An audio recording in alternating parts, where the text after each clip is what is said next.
Dread washed over him as the world shook once more, and the sky over the palace turned blood red and filled with billowing storm clouds that blotted out the weak sun.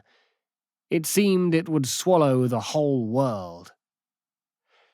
"I can't go in there," Galen said, as fear squeezed a fist about his chest, depriving him of breath. "I have to get away." "Galen, what's wrong?" Alcuin asked. The ground shook, and the sky turned red," Galen said, looking up at what was a clear sky with just a few dots of cloud again. "You're obviously not feeling well," Alcuin said. "There was no earthquake just now." "All the same," Galen said. "It would be better to go into the church and gather yourself," Alcuin said, "rather than trying to walk back in your current condition." Galen felt frozen to the spot with fear and indecision. He'd never had such an intense feeling of repulsion in his life, certainly not over going into a church.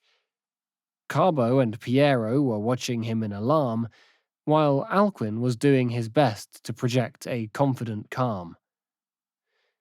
"I can go in myself and get my unguents blessed," Carbo said.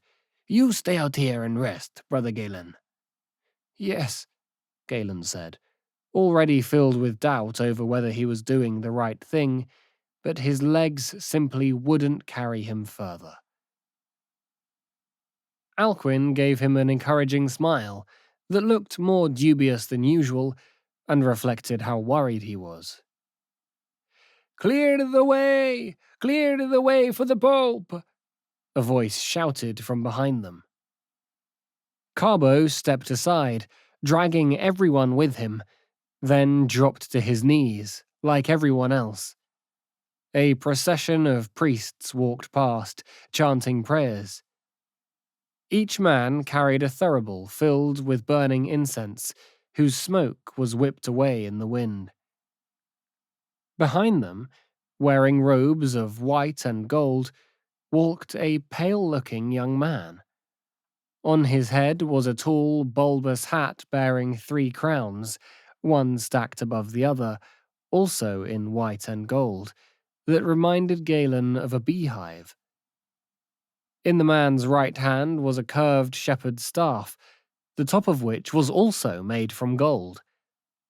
He was staring straight ahead.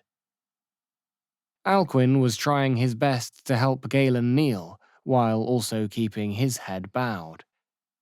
But Galen couldn't bring himself to do this either. He was still standing as the Pope passed, and he turned to stare at Galen from blank, uninterested, pale grey eyes. "It's true," Galen thought. "This man will reap what he has sown." Then, a powerful spasm seized Galen.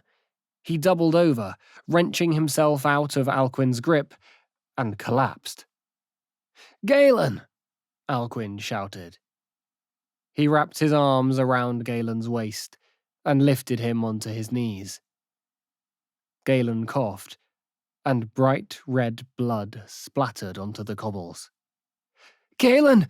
My God, what's wrong?" Alcuin cried. "No time to ask," Carbo said as he swept Galen into his arms and took off at a run. "We have to get him to the infirmarius."